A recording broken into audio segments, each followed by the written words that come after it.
कुछ कमेंट्स हमारे पास आए हैं और जो कहीं ना कहीं डिस्कशन चल रहा था उस पर सबसे पहले मैं आप तीनों का ओपिनियन लेना चाहूँगा इस कमेंट पे। सबसे पहले रुद्रांश से शुरुआत करेंगे। Guys be factual, Pant is absolute useless in white ball format even in T20 World Cup 2024, except that 41 something against Park, where Park fielders dropped 3-4 catches. He was absolutely useless in that tournament. Useless थोड़ा harsh हो जाएगा क्योंकि हमने देखा तो उनका final में impact क्या रहा था। बिना बैटिंग करे भी उनका इम्पैक्ट बहुत अच्छा रहा था उस हिसाब से। लेकिन हाँ, अभी अभी थोड़ा है, सूर्य कुमार यादव ने बोल दिया था कि विकेट कीपिंग डिपार्टमेंट एकदम सेटल्ड है, तो चांस कम है ऋषभ पंत आ सके। ओडीआई में तो रहेंगे, ओडीआई में भी अभी केएल राहुल से कंपटीशन है उनका, तो कभी ना कभी उनको मैचेस मिलेंगे। अभी उनका उनकी I don't think he can blame anyone else कि उनकी थोड़ी इमेज ऐसी है कि व्हाइट बॉल क्रिकेट इतना अच्छा नहीं खेले, क्योंकि कंसिस्टेंसी बिल्कुल नहीं रही है। ओडीआई में सिर्फ एक सेंचुरी और टी20 आई में ज्यादा कॉन्ट्रीब्यूशन उनके रहे नहीं है, तो उनकी इमेज थोड़ी बनी हुई है। कुछ रीजन सही है, कुछ रीजन गलत भी है, लेकिन इमेज तो है। तो अब उन पे ही है, जितने चांसेस मिले उसको काउंट करें, उसको काउंट करवाएं। हर्षित भाई, और ओपिनियन? देखिए, मैं पंत को यूजलेस जो बोला गया, मैं इस कमेंट से बिल्कुल भी इत्तेफाक नहीं रखता हूँ, क्योंकि अगर वो यूजलेस होते T20 फॉर्मेट पे तो उनको 27 करोड़ आईपीएल में नहीं मिलते। ठीक है, अगर 27 करोड़ आईपीएल में मिले हैं, मोस्ट एक्सपेंसिव प्लेयर हैं, तो कुछ तो बात है उनमें। इंडियन टीम के लिए अभी वो T20 में परफॉर्मेंस वैसी आई नहीं है, बट इसका मतलब ये नहीं है कि वो पंत कर नहीं सकते। पंत जिस तरह से T20 मतलब टेस्ट मैचेस खेलते हैं, वो भी T20 फॉर्मेट की तरह खेलता है। अटैकिंग क्रिकेट उनका ब्रांड है।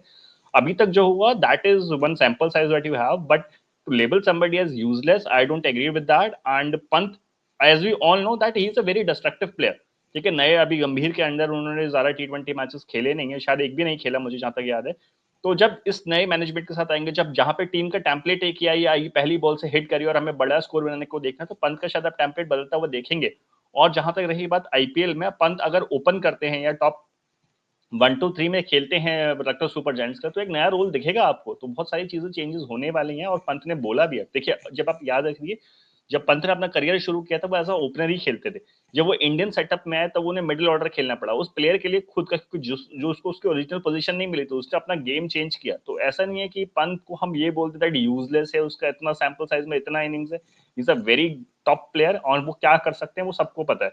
तो वही है कि to label somebody as useless at this point of time, I totally don't agree to that. Pant ने अभी तक करके नहीं दिखाया, बट इसका मतलब ये नहीं कि वो कर नहीं सकते। तो यू नेवर नो दैट कब क्या होने वाला है। जैसे संजू सैमसन के लिए यही बोलते थे ना कि मौके को भुना नहीं पाता, बट एक सीरीज आई, 5 मैचों में 3 सेंचुरी आ गई, सबका ओपिनियन चेंज हो गया। Same goes with the Pant as well. और हम सबको पता है कि अगर पंत क्रीज पे खड़े रहे तो वो क्या कर सकते हैं। मतलब he is that guy at present times. India में जितने भी players available, he is that one guy जो कि मतलब आपको पता है किसी भी इम्पॉसिबल सिचुएशन से आपको मैच जिता सकता है। तो you know you should not rate Pant out because of his past stats. Akash भाई, एक नया कमेंट एबी का भी आया है। पंत के रेंज ऑफ शॉट्स लिमिटेड हैं as compare to the other modern players. भाई अब इसमें मैं क्या कहूँ, जो बंदा स्कॉट बोलेंड जैसे बॉलर्स को और मिचेल स्टार्क जैसे बॉलर्स को लेट के, है ना, विकेट कीपर के सर के ऊपर से छक्का मारने का मादा रख सकता है, और अगर उसको एक और ये आ बोला गया, जाए पंत कि is only good in test. Pant haters आ गए हमारे कमेंट सेक्शन में आज, लग रहा है। आप, ये सवाल जो सबसे बड़ा पॉइंट जो मैं कहने वाला था, वो अपने आंसर में हर्षित ने मेंशन कर दिया कि अगर पंत T20I में अच्छे नहीं होते, चलिए मान लिया अच्छे नहीं होते, भाई उसने कप्तानी की है इस फॉर्मेट में इंडिया की, ठीक है। उसके बाद फिर 27 करोड़ वाला फैक्टर जो हर्षित ने बताया, प्लस आप ये देखो कि एक बंदा 1 साल 1.5 साल जो अपने पैरों पे खड़ा होने के बाद इस फॉर्मेट में वापसी करता है आईपीएल के थ्रू। दिल्ली कैपिटल्स में थे पिछले सीजन में, उस फ्रेंचाइजी का क्या हाल हुआ हमें पता है, लेकिन आप ऋषभ पंत के स्टैट्स देख लो boss, he was the top run getter for Delhi Capitals in IPL 2024, ठीक है। उस बेसिस पे he makes it to the T20 world cup squad. और ऐसे मैचेस में जहां हमारा टॉप ऑर्डर लड़खड़ा गया था, खासकर यूएसए की पिचेस में, जिनका और छोर किसी को पता नहीं था, क्योंकि वो पिचेस बनी ही रातों रात थी, मैं कहना चाहूंगा बनी ही रातों रात थी। आप आयरलैंड के अगेंस्ट उन्होंने बहुत अच्छी पारी खेली, पाकिस्तान के अगेंस्ट उन्होंने पूरे इनिंग को वहां पे सेटल किया, और इसके बावजूद अगर लोगों को ये नहीं समझ में आता है कि भाई ऐसे अगर पंत जैसा प्लेयर जो कि उसको टफ कंडीशंस चाहिए भाई उसको फ्लरिश होने के लिए, तो और वो करके देगा। उसके बाद जो श्रीलंका के अगेंस्ट जो टी20 आई थी उसमें भी लगभग 51 रन से रह गए थे शायद पहले या दूसरे टी20 आई में 49 और कुछ उन्होंने मारा था, ठीक है। अब उनको मौके नहीं मिले उसके बाद, तो वो फिर कहाँ से हमारे फैंस के वो है ना शिकायतों को दूर करेंगे। ओडीआई की बात कर लो आप, उसके बाद पिछले साल हमने ओडीआई खेला ही नहीं, 3 ओडीआईज मिले, उसमें से भी एक बारिश की वजह से धुल गया, उस 2 बचे, 2 में से एक पंत ने खेला। और अभी जहां तक पंत की बात हो रही है, मुझे जो लग रहा है कि पंत को अभी इस वजह से नहीं लाया जा रहा है कि जो यूजलेस या फिर इनकॉम्पिटेंट ये सारे वर्ड जो यूज हो रहे हैं, मुझे नहीं लगता कि उस वजह से पंत एक फॉर्मेट में है तो दूसरे फॉर्मेट में नहीं है। क्योंकि अभी आप देखो जब से गौतम गंभीर कोच बने हैं, कहीं ना कहीं हम एक ट्रांजिशन वर्ड यूज कर रहे हैं ना कि टीम इंडिया भी एक ट्रांजिशनल फेज में है। हम लगातार 2 टेस्ट सीरीज हार चुके हैं भाई, जो कि हम एक सदमे के बराबर है। तो यहाँ पे जरूरी है कि मैनेजमेंट फॉर्मेट बाय फॉर्मेट जाए, एक एक फॉर्मेट को यानी एक एक बेसिस को पहले स्ट्रॉन्ग करे, उसके बाद मिक्स एंड मैच करे। Rishabh Pant as a wicket keeper batter 1.5 महीने का 5 मैच की सीरीज ऑस्ट्रेलिया से खेल कर आए हैं, जहां पे 1.5 दिन उन्होंने कीपिंग की है, उसके बाद बैटिंग की है, और उसके बाद फिर उसके पहले भी जिस तरीके की बैटिंग और लगातार कीपिंग करते आए हैं। तो और जहां तक इस टी20 सीरीज की बात है, प्रैक्टिकली देख लें तो एफटीपी के अलावा इस सीरीज का कोई रेलेवेंस है ही नहीं, इस टी20 सीरीज का कोई रेलेवेंस नहीं है। तो उसमें अगर आप अपने एक प्राइम बैटर को प्राइम विकेट कीपर बैटर को रेस्ट देते हैं, तो मुझे इसमें नहीं लगता कि कोई दो राय है। और आज पंत के बारे में कोई कितना भी बोल ले कि पंत हेटर है या फिर पंत को यूजलेस कह रहे हैं, बॉस ये मैंडेट 2017 में ही डिसाइड हो चुका था कि अगर एमएस धोनी का कोई सक्सेसर है, फर्स्ट चॉइस विकेट कीपर अगर है, तो वो ऋषभ पंत ही होगा। उनकी किस्मत खराब थी जो उनकी गाड़ी डिवाइडर पे भिड़ गई। अगर वो 1.5 साल वो बाहर नहीं रहते, तो फिर आज जो पंत पे हम शायद डिस्कशन कर रहे हैं, तो मे बी हम केएल राहुल या ध्रुव जुरेल या फिर केएस भरत मेरे ख्याल से होते इस सिनेरियो में डिस्कस करते हुए, ये यूजलेस का टैग उनके लिए यूज हो रहा होता।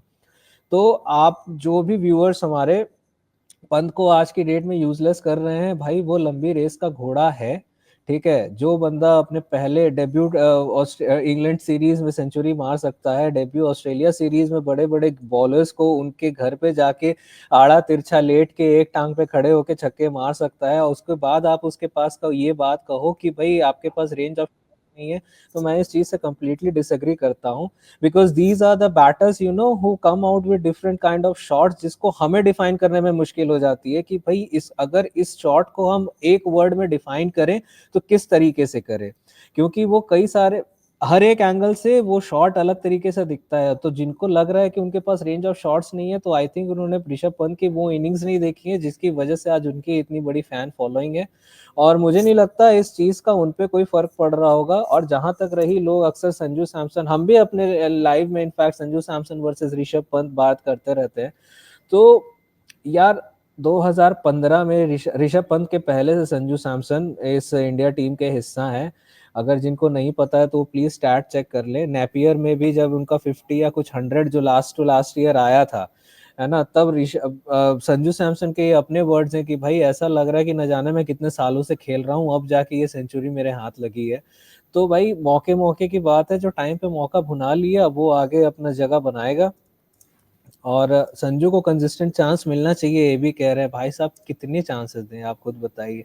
वो बंदा एमएस धोनी के अंडर खेल के आया हुआ, उसने 3-4 कप्तान, 2-3 कोच, 4-5 सेलेक्टर बदलते हुए खुद अपने आंखों से देख लिए टीम में इन। और हम हर डिस्कशन में ये बात कहते हैं कि that guy has been in and out of the team. आप फिर किस बारे में बात कर रहे हैं भाई? कितनी कंसिस्टेंस चांस मिले, अब उसको कप्तान बना दें कल को आप ये कह लें। तो आई थिंक कंसिस्टेंट चांस उसी कप्तान को ही मिलता है मेरे ख्याल से, उसके अलावा तो किसी और को मिलता नहीं है, चाहे वो ओपनर हो या फिर आपका प्राइम बॉलर हो। तो ये बेबुनियाद मैं कहूँगा कि डिमांड्स हैं, लेकिन संजू सैमसन को आप खुद देख लीजिए कि आई थिंक हर्षित इस फील्ड में थोड़ा महारत रखते हैं, तो I would like to throw the ball to Harshit. Harshit, आप बता दीजिए अब तक संजू सैमसन को 2024 में, पिछले 10 साल में कितने चांसेस मिल चुके हैं?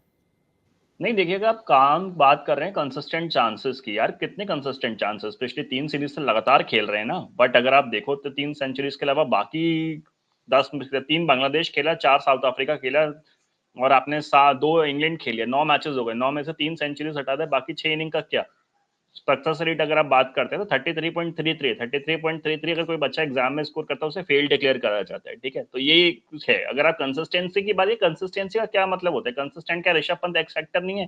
क्या ईशान किशन एक्स फैक्टर नहीं था? क्या जो नेक्स्ट बंदा इंडियन टीम में सिलेक्ट होगा क्या वो एक्स फैक्टर नहीं? अगर आप इंडियन टीम में खेल रहे हैं, T20 फॉर्मेट में खेल रहे हैं, आपने आईपीएल के थ्रू अपना नाम बनाया है, तो आपके अंदर एक्स फैक्टर तो है। अब इंडियन टीम में आके बड़े मौके पर जहां जरूरत है वो वहां पर कौन कितना परफॉर्म कर पाता है, दैट विल शो यू। आपका पुराना स्टैट्स कोई मैटर नहीं करता। अगर आप मौके पे जरूरत, जहां पे जरूरत पड़े वहां पर आप नहीं परफॉर्म कर पाएंगे, आपका पुराना स्टैट कोई मैटर नहीं करेगा। हम तिलक वर्मा की इतनी बात क्यों कर रहे हैं? तिलक वर्मा की हम इसलिए बात इतनी कर रहे हैं क्योंकि जहां जरूरत थी वहां वो बंदा स्टैंड अप करा है और वहां पे आकर उसने रन बनाया है। चाहे वो साउथ अफ्रीका T20 देख लो, चाहे आप इंग्लैंड देख लो, इसलिए हम उसकी बात कर रहे हैं। अगर वो शायद नहीं करता तो हम जैसे बाकियों की बात नहीं कर, जैसे हमने ध्रुव जुरेल की बात करी कि ध्रुव जुरेल ने नहीं किया इसलिए हम बात नहीं कर रहे हैं, वरना ध्रुव जुरेल का इंडियन टीम में सिलेक्शन ऐसे तो नहीं हो गया ना कि चलो यार कोई नहीं है इसको ले लेते हैं। ये उसने भी कुछ परफॉर्मेंस किया होगा, आईपीएल में किया होगा या डोमेस्टिक क्रिकेट में किया होगा, तभी उसके इंडियन टीम में सिलेक्शन हुआ। जितेश शर्मा के ऊपर सिलेक्शन हुआ या ईशान किशन के ऊपर सिलेक्शन हुआ। ऐसा तो नहीं है ना किसी को दिखाने के लिए कि ईशान को नहीं सिलेक्ट करना है या जितेश को नहीं करना, चलो किसी को भी उठा लेते हैं, ऐसा तो नहीं हुआ ना। तो वही है कि कंसिस्टेंट चांसेस आपको सिर्फ तब मिलेंगे जब आप कंसिस्टेंटली थोड़ा सा परफॉर्मेंस करके दिखाएंगे। और संजू सैमसन पे क्वेश्चन ज्यादा इसलिए भी उठेंगे क्योंकि आप टॉप ऑर्डर बैट्समैन हो, आप ओपन कर रहे हो, आपके पास पूरे 20 ओवर खेलने का मौका है एज कम्पेयर टू समबडी जो नंबर 6 पर आ रहा है, उस पर थोड़े से क्वेश्चन उठेगा। उसके पास एक सैंपल साइज 7-8 बॉलों का है, बट आपके पास अगर 120 बॉल खेलने का मौका और तब भी आप परफॉर्म नहीं करें तो आप पे ही क्वेश्चन उठने चाहिए। और संजू सैमसन देखिए, चाहे आप कितनी बात कर लें, चाहे कि अगला सीरीज कब है और उसके बाद आईपीएल आने, बट आईपीएल में सबको बराबर मौका मिलेगा। आईपीएल में ईशान किशन भी आपके लिए खेलेगा, जितेश भी खेलेगा, ध्रुव जुरेल भी खेलेगा, पंत भी खेलेगा। तो आपके पास अभी जो मौका है वो आपको आईपीएल के बाद आप सोचो कि मेरे को वो मौका मिलेगा, नहीं मिलेगा, क्योंकि आईपीएल में तो 4 और कंटेंडर्स आ जाएंगे। और इंडियन टीम में तो देखा गया है हर साल आईपीएल के बाद 2 या 3 प्लेयर्स आईपीएल के बाद अपनी जगह बनाते ही बनाते हैं। 2022 में उमरान मलिक आए, 2024 में अभिषेक शर्मा आए, रियान पराग आए। तो वैसे आईपीएल में मुझे सरप्राइज नहीं हुआ कि 2-4 नए प्लेयर आ जाएंगे। तो आपकी जगह सिर्फ टीम में तब बनेगी, जैसे आकाश ने बोला, सिर्फ कैप्टन की जगह परमानेंट होती है। और अब तो कैप्टन की भी नहीं है। कैप्टन हमारी इंडियन टीम के कैप्टन को या तो ड्रॉप कर दिया जाता है, बाद में आके बोलते तो ऑप्टेड आउट, रेस्टेड, जो भी है, बट जगह किसी की परमानेंट नहीं है। आप इंडियन टीम के लिए खेल रहे हैं, कंपटीशन बहुत ज्यादा है। अगर आप परफॉर्म करेंगे, रन बनाएंगे, day in and day out run बनाएंगे, तभी आपको टीम में जगह मिलेगी।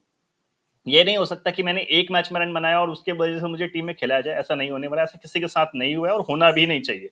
और गंभीर ने तो बहुत साफ कर दिया है ना कि भाई हमें वो प्लेयर चाहिए जो मैच जिता सकते हैं। इसीलिए हम सरप्राइज, अगर हम शॉक नहीं करेंगे कि अगर कोई बंदा पहला टेस्ट मैच खेल रहा है तो हम सीधे उसको ऑस्ट्रेलिया में खिला सकते हैं। तो ऐसा भी हो सकता है कि जो बंदा 10 साल से इंडियन टीम में खेल रहा है और परफॉर्म नहीं करता तो हम ड्रॉप भी कर सकते हैं।